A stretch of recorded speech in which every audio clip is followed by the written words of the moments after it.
Hello, I'm Cash.cherry, and tonight I'm going to show you how to turn this sound right there, that weak little sound right there, that puny little 909 kick drum or triangle wave sweep, as I like to synthesize it myself, into this fat hardstyle kick, just like noise controllers, just like your favorite hardstyle producer, to make those euphoric hardstyle wobs.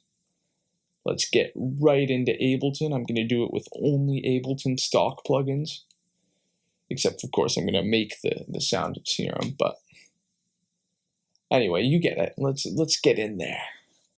So we start with this sound, 909 kick drum. Basically triangle wave, pitch envelope on the wave, volume envelope. This is going to be in the description, just so my brudas without Serum can follow along.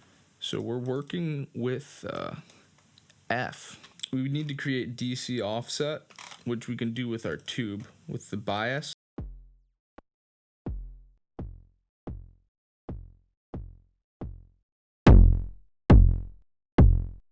Because you're biasing the signal, and then when you clip it, you get a lot of harmonics. You put a low cut to clean up the low end a bit, and then because biasing creates a lot of that unwanted frequency down like below 30 hertz, you pull down that fundamental and pull up the higher frequencies a little bit, like the mid lows and the mids.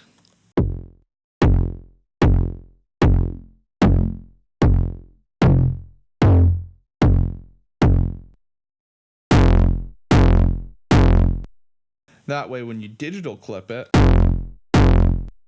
you get that nice hardstyle kick.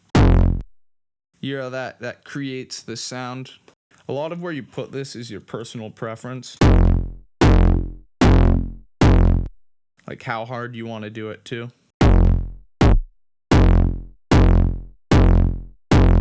That's the heart of the sound, is bias, you clip it, pull down that fundamental, and then clip it again. Now we can mess with the low cut. No low cut has a sound. Put it at 10 hertz, it'll sound different.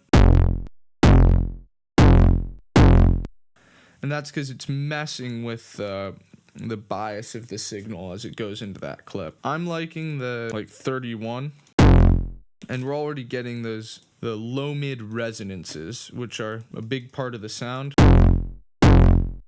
like down here. So now you've got it kind of where you want it. You can put reverb on it.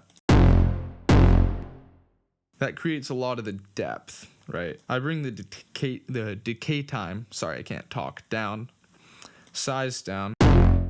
It just helps out a lot. Low cut, sounding metallic, so the size can go up.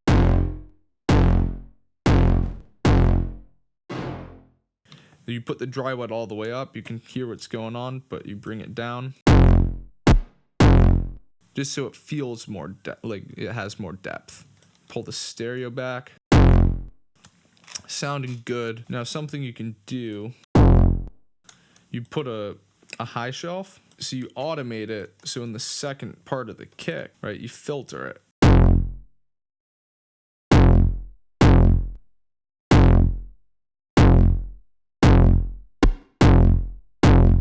And you can put the Q up, which is going to be the resonance of your filter. You find like where and how you want it to move with that automation. It's going to emphasize different parts of the kick, and it's going to make the kick close over time, so that when you play the kick, it closes, and that the movement when it closes makes it have more impact, because it starts out richer with more harmonics and then it ends subbier. And so it's kind of like when you have a transient with all the highs in your normal club kick drum, it goes into the sub, it gives it more impact. You need the high end to go down over time for it to sound like it has an impact. Otherwise, the way you perceive it is not going to be like a kick drum. So that's sounding rich and thick. You know, it's richer than Jeff Bezos, thicker than your, whatever. So you put an overdrive. I got this from the Eternize tutorial. The overdrive helps out the high end. You just want a good crunch in the high end, and you don't want to be distorting the low end anymore. Now it's all about, you know, getting the high end to taste. Whether, you know, you turn the tone up, dry wet down, just like a little touch. Little touch of crunch. That's right, more reverb. This is also to taste. Put it before overdrive. You know, the tail's done, you're designing it how you want it to be. Low cut, clean it up. Saturator, digital clip. Because if you distort it like that, you drive the digital clip all the way. Because there's only so far you can push a waveform if you're pushing the fundamental before it just becomes a square wave or a pulse wave. But if you push the low mids, it's just nice. So now we've got this, we record it out, we got our nice waveform, make a group. This would be 3 30-second notes or so. This is going to be the punch. So I'll just play that. Now that's not what we want it to sound like, right? So what we do, low cut, and you push the Q up, right? So you hear how that's giving you the sound you want. You can overdrive it, saturator.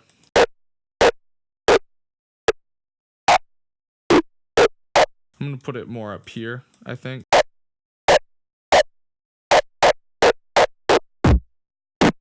You can also have multiple peaks. Put the Q up. So lots of options.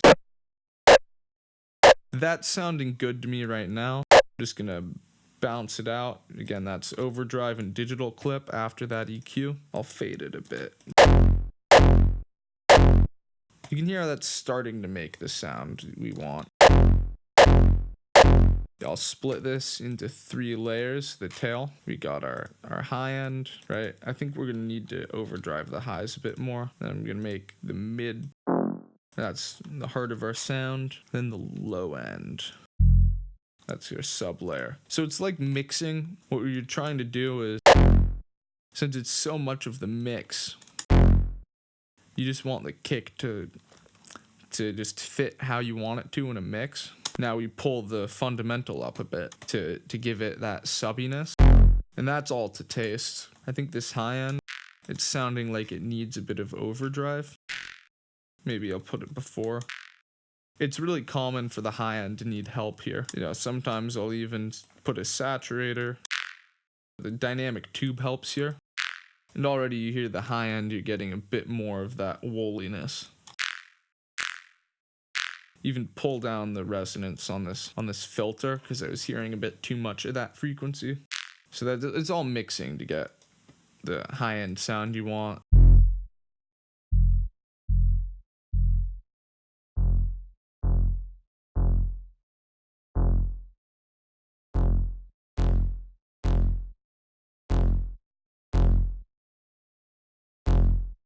Sometimes you hear too much by the filters, especially. You can just pull it down. Like that tail is sounding good to me. Now to make it all fit together, I know they're not sounding together right now. You can bring in the original 909 kick to give the beginning of it some punch. You know, that's already sounding much better.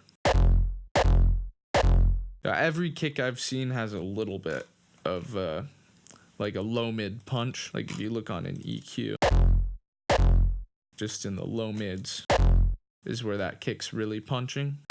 So it's pretty good. What you have to do though is you have to have at the beginning just a little bit of a tick sound. Copy the sound before I made the talk, right? I thought this tick right here, it's pretty decent. You could use anything.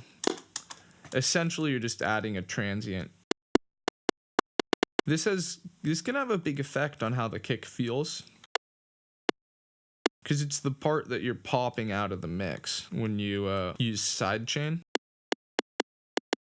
You can make it boost a mid frequency that you want to boost. It's clipping a little. That doesn't matter. You can just clip the whole kick and have that, have only the, I'll put it in a group, but you only have this hitting your clipper distortion. So far, what that gives us is that, maybe it's too much of a transient. A lot of this is just up to how do you like to do it. I'll put a saturator, digital distortion, digital clip. Yeah, that's pretty much the sound we want. You can push it, because I know a lot of modern raw kicks are pushed more with the digital clip, but for the sound we want, we pretty much have it. Sometimes I'll put the tail in a group if it's sounding quiet to me, and then try and get that low end to play well. It's sounding pretty connected though. So if I just look at it with the smexoscope, it's looking pretty good. I think it could be a bit more high end.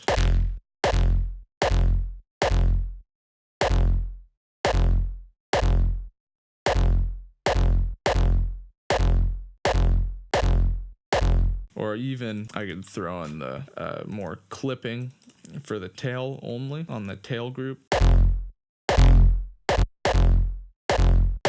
That's pretty much it. Maybe I'm boosting the fundamental too much.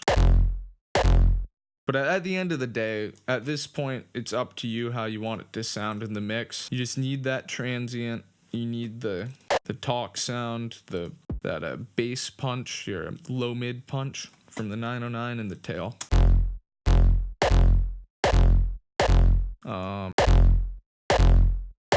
I do think that tail could use some overdrive in this case though. You can always be adding more effects. A lot of the pros will take their finished kicks and then make new kicks.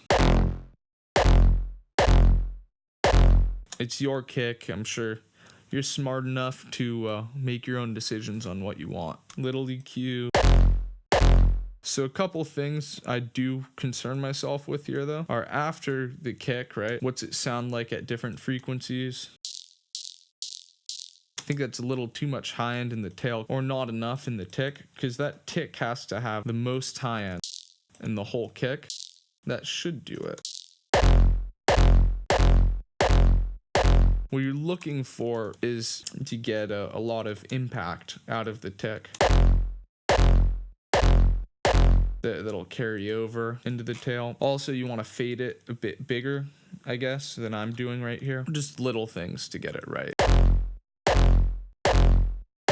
And then, record that out. And that, that's there you have it, a kick on F. If you test it out, loop it. I want to bring that attack up more.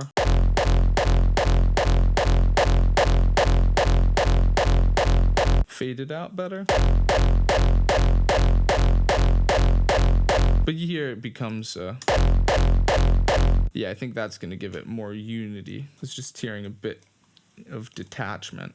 So record that. I don't know what that click is, but it doesn't matter. You record that, you can loop it.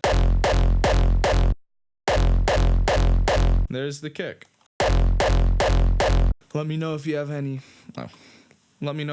questions down below. It takes me some time to get it right. It takes a couple attempts sometimes, so don't think you automatically following my technique are gonna get what I got, but with a little bit of effort, you'll get here and you'll be able to do all sorts of different things. Good luck making kicks. Show me what you've done with this technique, and hope to see you next time I make a video. I'll make one on raw kicks maybe, or leads, or screeches, all sorts of stuff I can do. Anyway, have a good one, because this is a girthy kick. Don't tell me you don't want to make that kick.